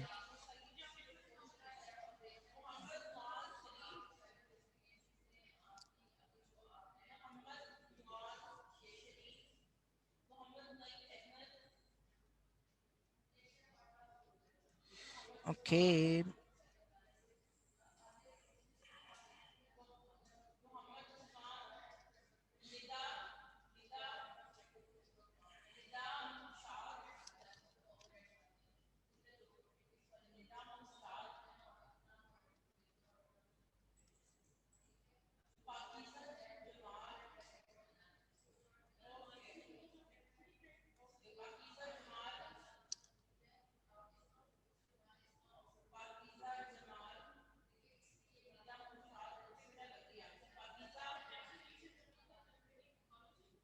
जी स्टूडेंट्स, आपने ये बताना है कि इसमें इसमें बाउंडेड वेट होल्ड करती है कि नहीं करती। मींस अगर तो P1 और P2 जो है वो दोनों को दोनों जो है यहाँ पे वेट करते हैं और किसी एक को बारी मिल जाती है, लाइक P2 को बारी मिल जाती है, और P2 जो है वो अपना क्रिटिकल सेक्शन एग्जीक्यूट करता है, फिर वो रिमाइंडर सेक्शन एग्जीक्यूट करता है और दोबारा से, क्योंकि यहाँ पे वाइल ट्रू लिखा हुआ है, दोबारा से ऊपर से होके फिर दोबारा कैंडिडेट बन जाता है और फिर दोबारा एंटर हो जाता है क्रिटिकल सेक्शन में। तो इसका मतलब है कि बाउंडेड वेट होल्ड नहीं करते। अगर P2 के बाद फिर P1 की बारी आती है, फिर 2 की बारी आती है, फिर P2 की बारी आती है, फिर P1 की बारी आती है, फिर P2 की बारी आती है, इस तरह से एग्जीक्यूशन हो रही है, तो इसका मतलब है बाउंडेड वेट होल्ड कर रही है। ओके, तो आपको समझ आ गई कि बाउंडेड वेट का मतलब क्या है। तो आपने ये बताना है कि इसमें बाउंडेड वेट होल्ड करती है कि नहीं करती। आप इसको ड्राई रन करें अपने पास और फिर मुझे बताएं कि इसमें बाउंडेड वेट होल्ड करती है कि नहीं करती। You have 3-4 minutes.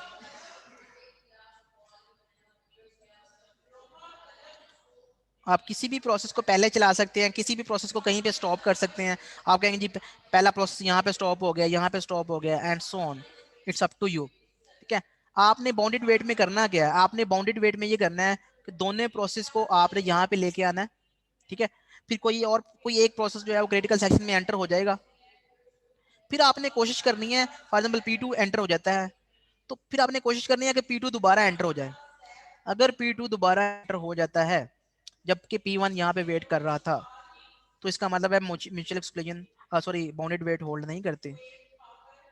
ठीक है, और अगर वो P2 दोबारा से घुसने की कोशिश करता है, ठीक है, तो और नहीं एंटर हो पाता, तो इसका मतलब है कि बाउंडेड वेट होल्ड करती है। सर ये फ्लैग क्रिटिकल सेक्शन के बाद flag of I is equal to false होगा ना? हाँ जी, हाँ जी।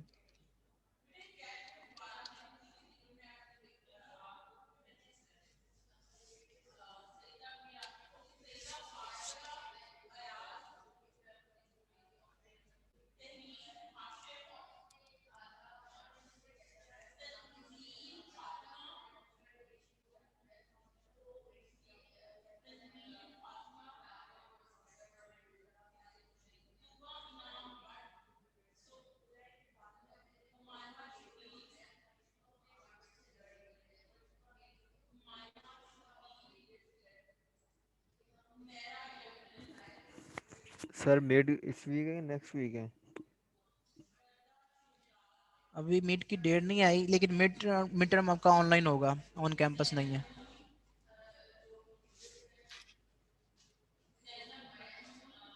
और सर फाइनल? अभी तो मिड टर्म की बात करें यार, इतना आगे ना जाया करें।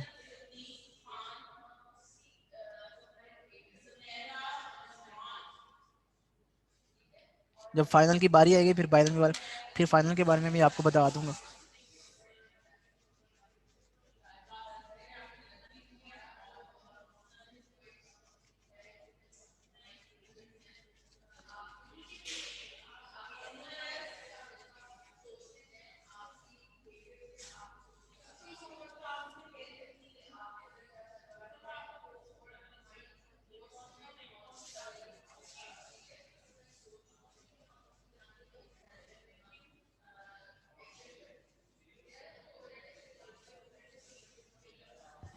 सर ऑनलाइन मेड का वही प्रोसीजर होगा ना 4 घंटे का, मतलब जो आप लास्ट टाइम हुआ था।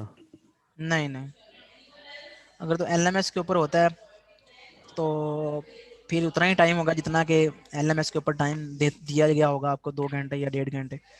अगर अगर आपको इन राइटिंग कुछ देने के लिए देते हैं जिसमें आप जिस तरह से आप असाइनमेंट सबमिट करवाते हैं, तो फिर उसका टाइम जो है वो 4 घंटे हो सकता है।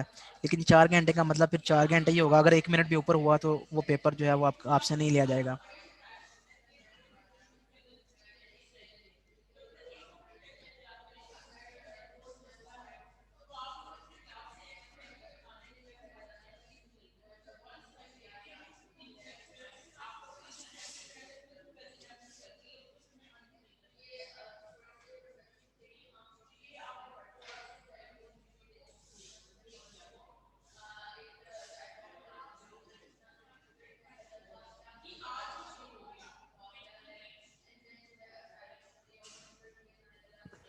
सर वैसे मेड तो होंगे ना?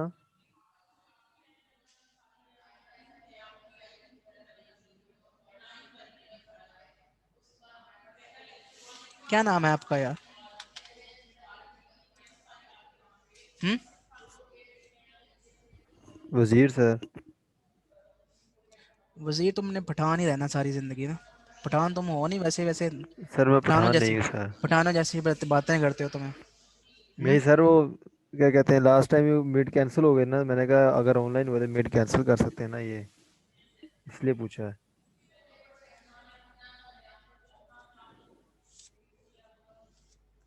मैंने भी अब तो हमारे मैंने सीसीएन वाले सब, रहते थे चाहिए कि मिड नहीं होंगे। उन्होंने असाइनमेंट्स की वेटेज बढ़ा दी है, कह रहे हैं मिड नहीं होंगे। यार वो टीचर पे डिपेंड करता है ना। सर मैंने ये ये क्या पठान लिखा, है। मैंने ये क्या सेफर लिखा होगा? नहीं, ये मैंने क्या लिखा है? ये मिड क्या टर्म लिखा है? Exam is online. ये क्या, इसका मतलब क्या है?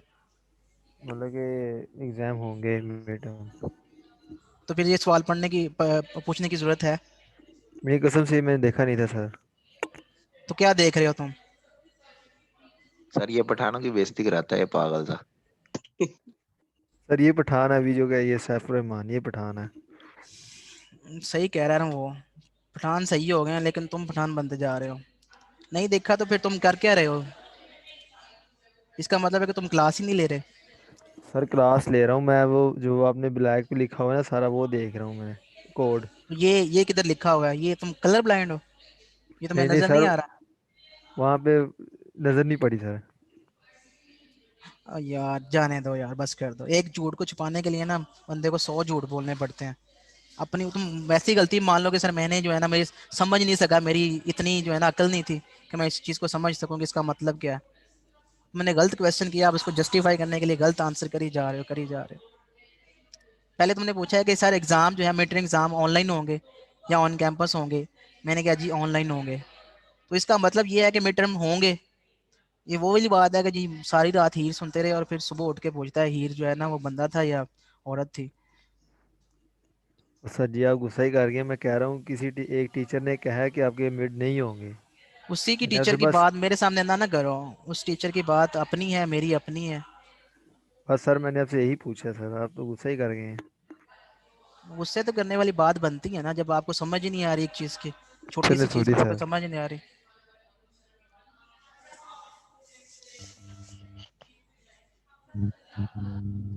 जी उसामा।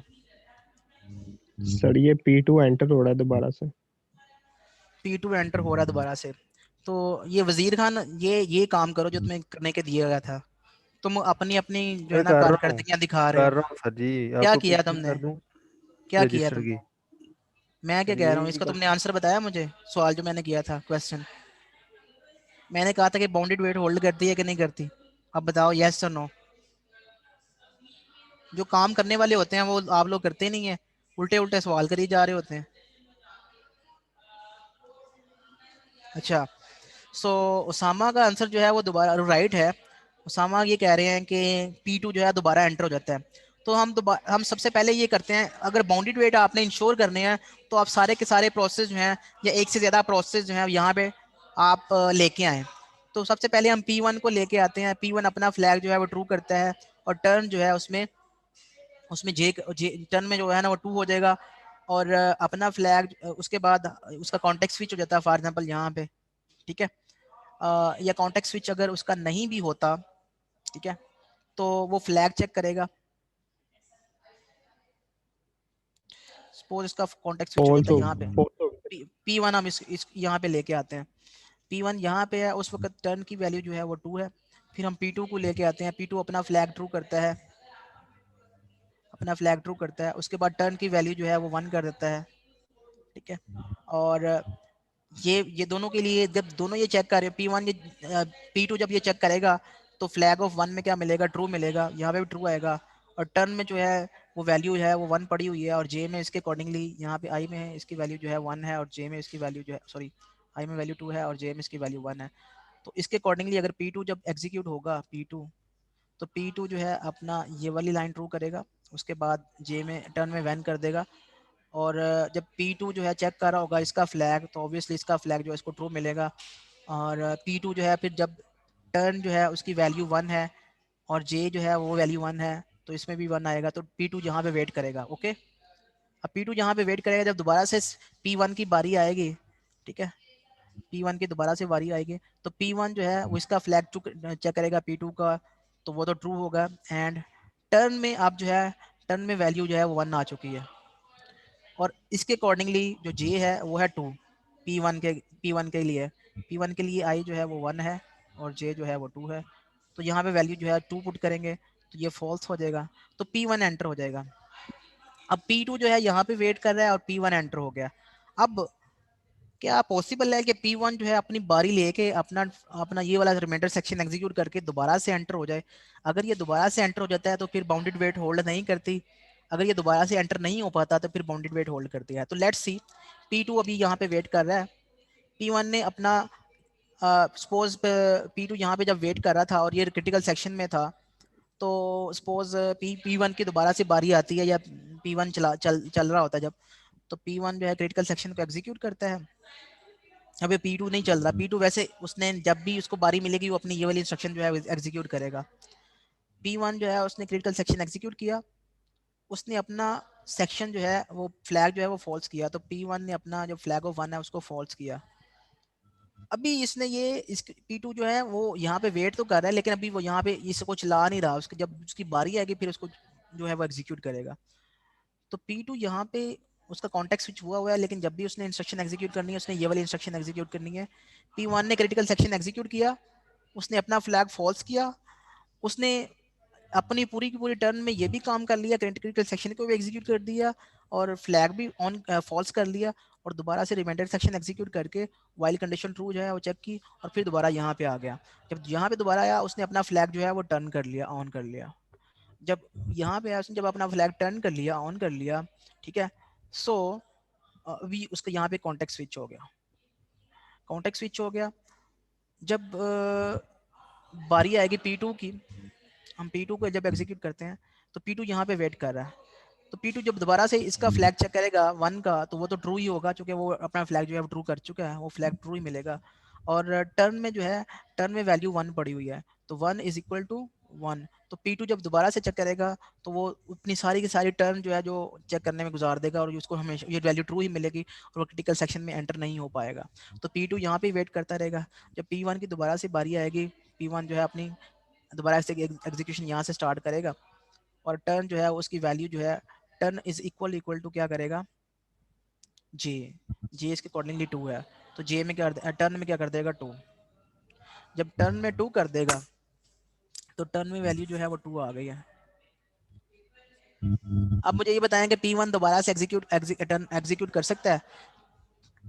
P1 ने फ्लैग जो है वो चेक किया, P ऑफ J का यानी कि P ऑफ 2 का फ्लैग जो है वो तो ट्रू है, ठीक है, एंड टर्न में वैल्यू जो है वो 2 आ चुकी है जो कि उसने खुद से की है, टर्न में वैल्यू 2 आ चुकी है, और J जो है उसकी वैल्यू जो है वो 2 है। तो P1 ने दोबारा से इसमें एंट्री मारने की कोशिश की है, लेकिन वो एंटर नहीं हो सका। सर फिर स्विच हो जाएगा, P1 फिर P2 ट्राई करेंगे। P2 ट्राई करेंगे, तो कहने का मतलब ये है कि P1 जो है जब उसने रिमाइंडर सेक्शन को एग्जीक्यूट कर दिया है, तो P1 जो है वो P1 दोबारा से क्रिटिकल सेक्शन में एग्जीक्यूट नहीं कर सकता, क्रिटिकल सेक्शन में एंटर नहीं हो सका। तो इसका मतलब ये है कि जब तक ऐसे एग्जीक्यूशन होगी, जब P1 पहले एग्जीक्यूट करेगा, फिर P2 एग्जीक्यूट करेगा, फिर P1 एग्जीक्यूट करेगा, फिर P2 एग्जीक्यूट करेगा, फिर वो P1 एग्जीक्यूट करेगा, सो ऑन, या फिर पहले P2 एग्जीक्यूट करेगा, फिर P1 एग्जीक्यूट करेगा, फिर P2 एग्जीक्यूट करेगा, फिर P1 एग्जीक्यूट करेगा। तो इसका मतलब है there is a bounded wait.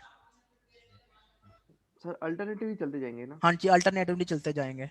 तो इसका मतलब ये है कि बाउंडेड वेट जो है वो होल्ड करती है। बाउंडेड वेट क्या करती है? बाउंडेड वेट होल्ड करती है। क्यों? क्योंकि जो जो यहाँ पे रिमाइंडर सेक्शन में प्रोसेस आ रहा है वो दोबारा एंटर नहीं हो पा रहा। ठीक है, जो ऑलरेडी यहाँ पे प्रोसेस वेट कर रहा है सिर्फ वही एंटर हो रहा है। P2 यहाँ पे एंटर वेट कर रहा था तो P2 ही एंटर हो रहा है। P1 एंटर होने की कोशिश कर रहा था लेकिन वो P1 जो है वो एंटर नहीं हो सका। दैट इज मेंट के बाउंडेड वेट होल्ड करती है। लेकिन इसमें इसमें म्यूचुअल एक्सक्लूजन होल्ड करती है, इसमें बाउंडेड वेट होल्ड करती है, लेकिन इसमें प्रोग्रेस अभी कंफ्यूजन है, प्रोग्रेस इसमें होल्ड करती है कि नहीं करती। क्यों? क्योंकि जब कोई भी प्रोसेस क्रिटिकल सेक्शन में नहीं था और दोनों प्रोसेस जो है यहाँ पे वेट कर रहे थे। ओके, तो दोनों एक दूसरे का वेट करते रहेंगे। Is it possible? ये आपने देखना है कि दोनों प्रोसेस जो है वो यहाँ पे वेट करें, P1 और P2, यहाँ पे कोई भी प्रोसेस जो है क्रिटिकल सेक्शन में ना हो और दोनों प्रोसेस जो है यहाँ पे वेट करें। तो अगर ये चीज़ है तो प्रोग्रेस होल्ड नहीं करती है, अगर ये चीज़ नहीं है तो फिर प्रोग्रेस होल्ड करती है। तो प्रोग्रेस को आपने इसको दोबारा से इंश्योर करना है कि प्रोग्रेस इसमें होल्ड करती है कि नहीं करती। ओके, सो हम अब एक तीसरा क्वेश्चन, ये जो बेसिकली ये पैटरसन का सॉल्यूशन था, ये सॉफ्टवेयर बेस्ड सॉल्यूशन है। क्रिटिकल सेक्शन प्रॉब्लम को सॉल्व करने के लिए और भी सॉल्यूशन है। ये पैटरसन सॉल्यूशन जो है ये बेसिकली वो कहता है कि म्यूचुअल एक्सक्लूजन जो है इसमें होल्ड करती है, प्रोग्रेस जो है वो सेटिस्फाइड है, प्रोग्रेस होल्ड करती है, और बाउंडेड वेट जो है वो भी होल्ड करती है। तो ये तीनों की तीनों, जो म्यूचुअल एक्सक्लूजन है, प्रोग्रेस है और बाउंडेड वेट है, ये तीनों की तीनों इसमें होल्ड करती हैं। और वो अभी हमने इसमें इंश्योर भी किया है कि वो चीज़ें जो है वो होल्ड कर रही हैं। इसके अलावा हार्डवेयर बेस्ड सॉल्यूशन भी है, ये है software based solution, hardware based solution भी है। ठीक है, तो इंशाल्लाह हम नेक्स्ट क्लास में हार्डवेयर बेस्ड सॉल्यूशन जो है उसको डिस्कस करेंगे। ठीक है, सो हार्डवेयर बेस्ड सॉल्यूशन है, उसमें टेस्ट एंड लॉक, ये कुछ इंस्ट्रक्शन है जो कि बिल्ड इन इंस्ट्रक्शन है प्रोसेसर में, और अगर इस तरह के इंस्ट्रक्शन प्रोसेसर में बिल्ड कर दी जाएं तो फिर हम उससे भी हम जो है वो इसको इंश्योर कर सकते हैं। ओके, तो इंशाल्लाह नेक्स्ट क्लास में हम इसको यहाँ से दोबारा से कंटिन्यू करेंगे। अस्सलाम वालेकुम सर। वालेकुम अस्सलाम जी। अच्छा सर, हमारा जो मिड टर्म होगा वो हाँ, स्पेसिफिक सिलेबस पे होगा या जहाँ तक पढ़ा वहाँ तक? हमें आप टॉपिक्स दे देंगे कि इस टॉपिक में से आपको हम क्वेश्चन देंगे? ये आप जो है ना नर्सरी क्लास में नहीं है, आप कौन सी क्लास में है? 7th सेमेस्टर में है BS के। आप जो बातें करते हैं ना ये नर्सरी क्लास के बच्चे करते हैं ऐसी बातें, कि आपको जो है ना वो 4-5 टॉपिक्स दे दिए गए, होमवर्क दे दिया गया, आपने वो होमवर्क करना है और उसमें से क्वेश्चंस आपसे पूछे जाएंगे। Everything is uploaded, everything is up to date. LMS के ऊपर सारे के सारे कंटेंट्स, सारे के सारे लेक्चर स्लाइड्स मैंने अपलोड कर दी हैं। ठीक है, पहले से मैंने की हुई हैं। एवरीथिंग इज अपलोडेड, जो वीडियो लेक्चर्स हैं वो भी अपलोडेड हैं। ठीक है, आप उससे जो है उसको कंसल्ट कर सकते हो। ठीक है, बाकी जो चीज़ें हैं मैं आपको दोबारा से बता देता हूँ कि आपने प्रिपेयर क्या करना है। ठीक है, वो क्या चीज़ें हैं। चैप्टर 1 से अभी तक हमने चैप्टर नंबर 6 तक हमने डिस्कस किया। ठीक है, जिसमें हमारे पास मेन पार्ट जो है वो प्रोसेस मैनेजमेंट है।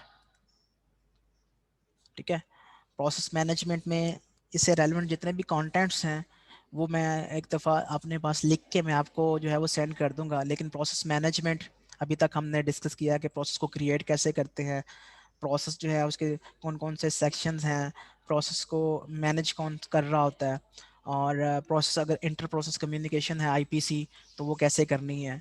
ठीक है, ये मेजर टॉपिक्स हैं जो कि हमने देखे हैं। उसके बाद हमने प्रोसेस सिंक्रोनाइजेशन प्रॉब्लम जो है वो अभी हम उसको देख रहे हैं।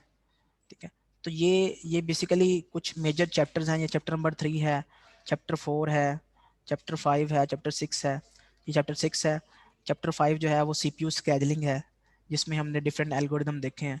तो ये हैं वो डिफरेंट, ये वो मेजर चैप्टर हैं 4 जो कि हमने प्रोसेस मैनेजमेंट के हवाले से देखे हैं। इसके अलावा चैप्टर नंबर 1 है वो हमने इंट्रोडक्शन के हवाले से देखा है, ठीक है। तो ये जो है ये चैप्टर नंबर 1, 3, 4, 5, 6 इसकी स्लाइड्स जो हैं वो अपलोडेड हैं। आप उन स्लाइड्स को डाउनलोड करें, उनको देखें, कहीं पे कोई प्रॉब्लम है तो वो आप जो है वो मेरे साथ डिस्कस कर सकते हो। लेकिन ये आपका सिलेबस है फॉर मिड टर्म, ठीक है। तो अब इनमें से कौन कौन सी चीज़ें हमने पढ़ी हैं, कौन कौन सी चीज़ें स्किप की हैं, ठीक है, ये आपको वीडियो स्लाइड से भी पता चल जाएगा, वीडियो लेक्चर से।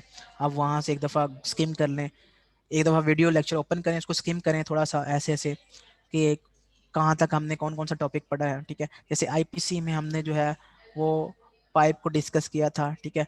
तो फीफो हमने इतना डिस्कस नहीं किया, ठीक है। और सॉकेट का मैंने आपको एग्जांपल वो दे दी थी, असाइनमेंट दे दी थी, ठीक है। सो आप इसको इसमें सिंपल आप देख सकते हो कि पाइप का कोड जो है वो क्या करता है और सॉकेट जो है वो किस तरह से इम्प्लीमेंट करते हैं उसका कोड, और इसके लिए कौन कौन सी हमारे पास क्या कहते हैं इंस्ट्रक्शंस हैं जिसको हम यूज़ करते हुए, कौन कौन सी जो है हमारे पास सिस्टम कॉल्स हैं जिसको हम यूज़ करते हुए पाइप को इम्प्लीमेंट कर सकते हैं, फीफो को इम्प्लीमेंट कर सकते हैं, सॉकेट को इम्प्लीमेंट कर सकते हैं। स्केडलिंग एल्गोरिदम में हमने डिफरेंट एल्गोरिदम्स डिस्कस किए हैं, फर्स्ट कम फर्स्ट सर्व है, ठीक है, राउंड रॉबिन है, ठीक है, शॉर्टेस्ट जॉब फर्स्ट है, शॉर्टेस्ट रिमेनिंग जॉब फर्स्ट है एंड सो ऑन। और ये वो स्केडलिंग एल्गोरिदम है। और प्रोसेस सिंक्रोनाइजेशन में अभी हम डिस्कस कर रहे हैं कि प्रोसेस क्रिटिकल सेक्शन क्या होता है, क्रिटिकल सेक्शन प्रॉब्लम क्या होता है, इसको सॉल्व कैसे करते हैं, इसमें कौन कौन सी प्रॉपर्टीज़ हैं उसको कैसे इंश्योर करते हैं, वो सारी की सारी म्यूचुअल एक्सक्लूजन आपने इसको इंश्योर करना है, बाउंडेड वेट को आपने इंश्योर करना है, प्रोग्रेस को आपने इंश्योर करना है, वो कैसे इंश्योर हो रही हैं, ठीक है। तो ये प्रोसेस मैनेजमेंट में प्रोसेस क्रिएशन है and so on so for. तो ये सारी की सारी चीज़ें जो हैं ये आपने देखनी है। अगर आपको कोई प्रॉब्लम है तो आप मुझसे पूछ सकते हैं। इस तरह के सवाल ना किया करेंगे सर हमें 2 टॉपिक्स बता दें और इसमें से ये टॉपिक में बता दें कि आपने पूछना क्या है और वो हमारा मिड टर्म हो जाएगा। तो ऐसी बात करते हुए पहले थोड़ा सा आप सोच लिया करें। Okay, so thank you so much for joining the lecture. इंशाल्लाह I will let you know in the next class, till next class के आपने मतलब ब्रीफली मैं थोड़ा सा एक्सप्लेन कर दूंगा अपने लेक्चर नोट्स को। जी सर जी ये असाइनमेंट नंबर 1 में सिर्फ स्क्रीनशॉट अपलोड करना है या कोड? आप स्क्रीनशॉट जो है वो अपलोड कर दें, ठीक है। लेकिन स्क्रीनशॉट में आप अपना नेम वगैरह प्रिंट करवाएं, साथ में रोल नंबर भी प्रिंट करवाएं, ठीक है। सर वो असाइनमेंट तो सबमिट कर दी हुई है, मतलब लेकिन ये है कि टर्मिनल में नेम आ रहा है कि ये मतलब किसका एनवायरनमेंट था। ठीक है, ठीक है। हाँ एग्जैक्टली सर, हमने भी ऐसे किया कि वो जो सेम प्रॉपर सर। चलाया उसके बाद वो जो स्क्रीनशॉट है टर्मिनल वाला के ऊपर तो वो अच्छा, फिक्स कर कुछ दिया। स्टूडेंट्स को वो fifo.h में प्रॉब्लम आ रहा था, वो आपने वो उसमें से वो अलग कर लिया था कोड। Yes sir. हाँ, वो यस सर। एक दफ़ा बता दें स्टूडेंट्स को कि आपने उसको किस तरह से किया है, ताकि मैंने उसकी डेट एक्सटेंड कर दी है। जिन स्टूडेंट को प्रॉब्लम आ रहा था वो आज कल में उसको करके तो सबमिट करवा दें। जी सर जो हमारा सर्वर डॉट सी का कोड था उसमें लाइब्रेरीज के नीचे हैश डिफाइन फीफो हमारे पास डिक्लेयर्ड है, और वहाँ पे हमारे पास वो प्रोसेस की भी जो हमारी फीफो 01 मैसेज कॉल हो रहा है, फीफो 02 मैसेज 2 कॉल हो रहा है, और वो जो प्रीसेस की वैल्यू हम पे 06 है, वो 4 to 5 लाइंस है, वो हमारी फीफो डॉट एच की लाइब्रेरी है। बस उसके नीचे मेन से नीचे हमारा कोड स्टार्ट हो जाता है सर्वर यानी कि डॉट सी। सर आप कह रहे हैं कि वो 4 से 5 लाइंस हैं, उसको आपने अलग से fifa.h के नाम से फाइल बनानी है, आप ये कह रहे हैं। ये सर उसको अलग से बनानी सर है। वो एक्चुअली बननी थी क्योंकि ना हमने हम्म, डिक्लेयर की defined include, but the thing is that जब वो चला रहे थे ना तो वो बोल रहा था कि अनडिफाइंड एरर, मतलब वो डिफाइन नहीं थी, तो इसलिए वो हम्म, डॉट एच फाइल लाजमी बननी थी। बिल्कुल बिल्कुल। तो उसके बिल्कुल अलावा भी सही सर है। काफी छोटे छोटे एरर थे वैसे। सही है। ये सर कुछ लाइब्रेरीज कॉल नहीं हुई हुई थी उसमें, उसकी वजह से ना एग्जैक्टली एरर्स थे। सर। हम्म तो ये बेसिकली इससे यही पता चलता है ना कि कौन कौन से स्टूडेंट्स ने असाइनमेंट जो है वो इम्प्लीमेंट की है या बनाई है। तो मुझे सिर्फ 3 से 4 स्टूडेंट्स के ये इश्यूज जो हैं इस तरह से, वो मुझे उन्होंने मुझे ईमेल्स की थी या मैसेज वगैरह किए थे, तो मैंने उनको रिप्लाई कर दिया था। तो बाकी स्टूडेंट्स जो हैं अगर उन्होंने असाइनमेंट अभी तक कंप्लीट नहीं की इन्वायरमेंट सेटअप नहीं किया तो इन्वायरमेंट सेटअप कर लें और इसके ऊपर ये जो इश्यूज जिस तरह से इन्होंने रिजॉल्व किए हैं ये इश्यूज रिजॉल्व करके उसको रन करें और टर्मिनल के ऊपर अपना नेम आईडी वगैरह प्रिंट करके उसका स्क्रीनशॉट लेके आप सबमिट करवा दें, ठीक है। Sir actually is it okay कि हमने सर जो वो मैसेज लिखा हुआ था हेलो वर्ल्ड वही प्रिंट करवा के मतलब यूबंटू पे फिर स्क्रीनशॉट भेज के उसमें अटैचमेंट कर दी कोड के साथ, इज इट ओके? बस या हाँ वो नाम तो वाम लिखवा के? नहीं नहीं ठीक है, इट्स ओके, इट्स फाइन। और सर ऑलराइट, जिनके पास उबंटू नहीं है वो रेपलिट पे यूज कर सकते हैं, रेपलिट पे भी चल जाता है, उसके बैकएंड यस पे सर इट्स उबंटू वर्किंग लगा फाइन हुआ है। हाँ रैपिड।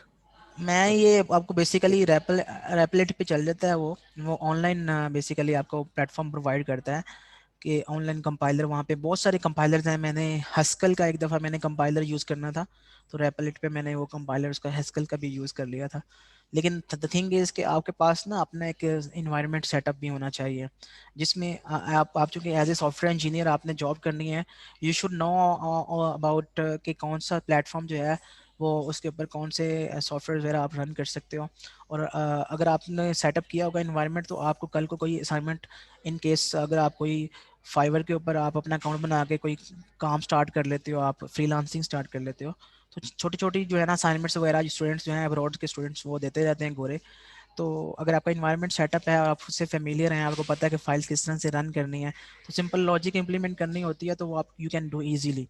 ओके, तो कोशिश करें कि आप लैपटॉप जो है ना अपना उसके ऊपर इन्वायरमेंट सेटअप करके रख लें, डुअल बूट बना लें उसको या वर्चुअल बॉक्स यूज़ कर लें। रैम अगर आपकी अच्छी है तो वर्चुअल बॉक्स यूज़ कर लें। अच्छी का मतलब है कि 8 GB होनी चाहिए मिनिमम। तो अगर 16 GB है तो well and good, that is excellent, उसके ऊपर कोई भी आपको प्रॉब्लम नहीं आएगा। और जिस तरह से आप फाइनली प्रोजेक्ट कर रहे हैं, कुछ लोग इम्प्लीमेंट कर रहे हैं अपनी गेम्स वगैरह, गेम डेवलपमेंट कर रहे हैं या ऐप डेवलपमेंट कर रहे हैं तो उसके लिए भी जो है ना इन्वायरमेंट चाहिए होता है। तो अगर आप सारे के सारे इन्वायरमेंट आपके पास होंगे, आप टूल्स एंड टेक्निक से ही एटलीस्ट फेमिलियर हैं, लैंग्वेजेस से फेमिलियर हैं, तो आपकी काफ़ी सारी चीज़ें जो है ना वो आपके ऊपर आप हैंड्स ऑन करना शुरू हो जाते हो। अगर आपके पास लैपटॉप ही नहीं है, आपने इन्वायरमेंट भी सेटअप नहीं किया, आप कभी भी कोड नहीं करेंगे क्योंकि आपने सेटअप ही नहीं किया इन्वायरमेंट जिसके ऊपर आपने कोड करना है, तो आपको कोडिंग कभी नहीं आएगी और आपका इंटरेस्ट कभी बिल्ड नहीं होगा। तो अगर आप इन्वायरमेंट सेटअप का आपका कभी दिल करेगा अच्छा यार मेरे पास फ्री टाइम है, मैं चलो कुछ प्रोग्राम बनाना शुरू कर दूँ, तो आप कुछ ना कुछ लर्न करेंगे और आपको उससे आप फ़ायदा होगा। ओके, तो द थिंग इज़ कि आप रैपलेट को यूज़ करें for the sake of execution, लेकिन आई सजेस्ट के आप जो है अपने इन्वायरमेंट जो है खुद से अपने सिस्टम के ऊपर सेटअप करें। ओके स्टूडेंट्स, जी सर, जी sir. Okay, thank you so much. इंशाल्लाह नेक्स्ट क्लास तक मैं आपको आपके जो है ना कंटेंट्स वो बता दूंगा, तो आप तैयारी शुरू कर दें अपनी मिड टर्म की। किसी टाइम पे भी आपको कहा जा सकता है कि आपका मिड टर्म जो है वो इस डेट को है, 1-2 दिन पहले। ओके ओके, ओके अल्लाह सर, हाफिज़। ओके सर, अल्लाह हाफ़िज़।